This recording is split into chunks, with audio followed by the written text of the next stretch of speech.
Hello everyone.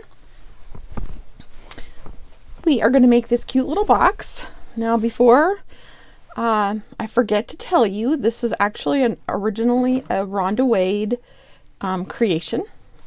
I watched it on hers and I was coming up with ideas for this class, and I thought this would be the perfect 3D item. It does not have a top. I've got stuff in mine, as you can see. But anyway, it is perfect for displaying little cards, or you could put socks or candies in there and put a piece of tissue paper over the top. You could also bend these in or put handles on it, or however you want to make it. But let's go ahead and get started. It uses a full sheet of 8.5 by 11 cardstock, and you score it at 4.5 and 6.5. Going this way, and you score it at 2 and 6.5 this way. So I had my measurements written down and I forgot to grab them. So if that's wrong, I will let you know. So you have yours already scored if you are doing this from the class. If you're not, then you're going to have to score it yourself. I also, if you're doing this with my class, I also put tear and tape on the places that you need to have tear and tape. If you notice, when I lay this flat, I trimmed here straight down, but then I notched on the inside flaps. So the first one we're going to do is we're going to do this one, and we're just going to pull the tear and tape off. And then we're going to pull up the side that does not have adhesive and attach that there. And notice how I'm kind of pushing this down so it's going level. And I already burnished the edges, but if you are doing this from scratch.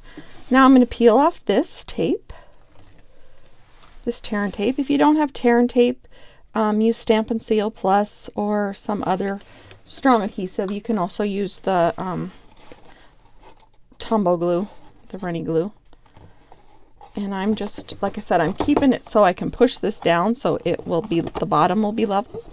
And then there's the front of our box. So our box is ready to go.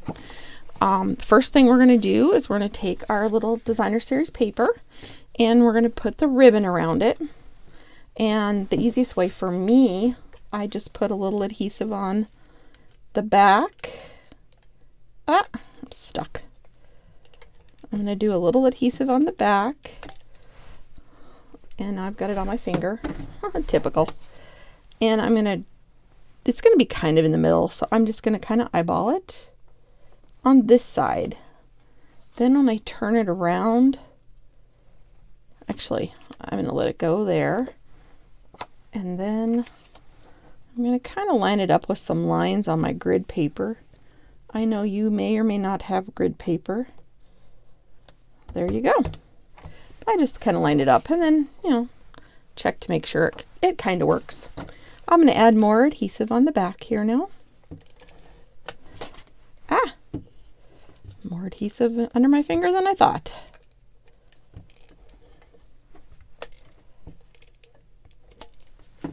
And I'm going to mount it on. This is 3 3/4 by 3 3/4. This piece is 4 by 4. And I'm just going to mount it on there. All right. And I can put this on here. I am going to use the runny glue, the Tombow mono adhesive, just because I want to have a minute to make sure I get it on straight. And the fact that this is liquid kind of buys me that time. So I'm going this way. Kinda. You see how I can wiggle it around a little bit more, and there you have it. Okay, without getting my head in the camera, that looks fairly okay. I'm going to set this aside. Actually, I'm going to smoosh it down for a second. I'm going to set it aside while I work on my stamping. And these are photopolymer stamps, so I'm going to get my mat and the stamp I used from our Snowflake Splendor class is the May Your Season Sparkle.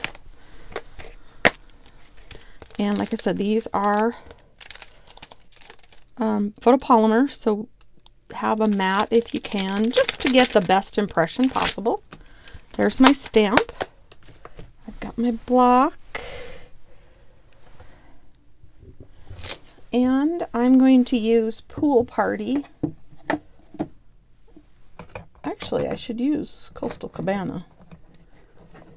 Maybe I will grab Coastal Cabana.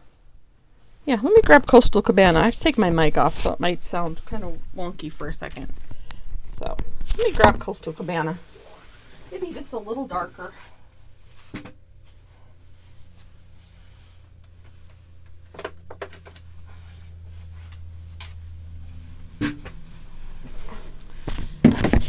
All right, I'm back. Sorry about that. I thought I used Pool Party, but I think I used Coastal Cabana. I know the box color is Coastal Cabana because I had a whole lot of it. And I was excited when I saw that it was a matching corresponding color. And I thought, oh yay, I can use up some of that for my class. So we are going to go ahead. We've already used this stamp at my other class, so I don't need to pre-stamp, but I could to make sure I don't have any little furs or hairs or anything on it. It has made the loop. Now I'm going to try to line this up. This, I mentioned in another video that this doesn't line up very well. What I meant by that, I was listening to it again, is it's kind of hard to get it on straight because some of the cursive-y letters and stuff make it kind of look off. But actually that doesn't look half bad this time. So I used the rectangle dies, stitch dies, to cut this out. And you know they're some of my favorites. I love the stitch dies. Oh, wait till you see the new dies coming out in the new catalog. Which, by the way, if you've made a purchase from me in the last 6 months, I ordered a catalog for you and it will be shipping. So those of you who ordered my class are on that list and you should be getting it. They are mailing them out next week. And they are available to order from the first week in January. I think it's like January 5th. So I'm putting a little, actually I should put those in the corners. It's fine. It's not going too far. So I'm going to set this on here, kind of line it up. I included a silver star, a silver snowflake. My tongue is twisted today. For those of you who watched my video that I made last night, which you'll see them all at the same time because I will email them all to you, but I am feeling better today. So it's been quite the week and a half. I just have not been myself. So I'm just cutting up some little dimensionals. If you have another way to do this, hindsight, I should have ran all these snowflake dies through our new adhesive, which makes them all stickers. But sadly, I didn't. So next time I'll try to be smarter so you can benefit from it also. It's too late now. I guess I could make more, but I put little tiny pieces of dimensional because since this is bumped up, I want these to be bumped up. But the part that's not sitting on that, I'm just going to put a glue dot. But I will wad the glue dot up. So here are my glue dots, and you know me, I have to have a pokey tool, and I'm still using my old pokey tools that you can't get anymore, and I'm just kind of rolling up the glue dot so it kind of makes it a little skinnier, and I'm going to put it on this part of the snowflake so it's hidden. This part is going to go on the paper, and then the part that has the dimensionals are going to go off the tag. So there you have the box. I did include snowflakes to jazz up this one. I might use this. These are kind of pretty too. These are more pink hued, so I didn't use as many of these. I did send you some of each, so you can use however many you want. I guess up to until you use them up. We'll put that one there. I don't know how many I sent you. I think I sent you so you could have 3 on this project. So I better not go overboard.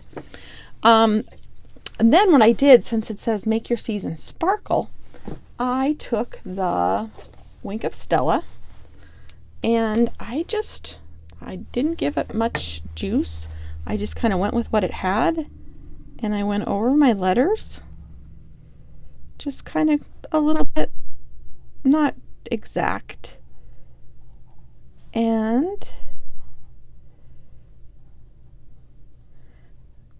it does make your ink look a little dark for a minute, but it won't smear it much, if at all. And it does just add just a shimmer to your letters. So there you have it. May your season sparkle. And like I said, this was an original project from Rhonda Wade, but I just use the dimensions of her box and papers, and the rest is kind of my own thing. So I hope you have a great day when you watch this, and let me know if you have any questions. If you were not a part of my class and you'd like to order any of these materials, you can contact me at craftingwithme.stampinup.net, or you can find me on the demonstrator site also, or you can like, comment, or share on this video, and I will see that also. So thank you. Have a great day.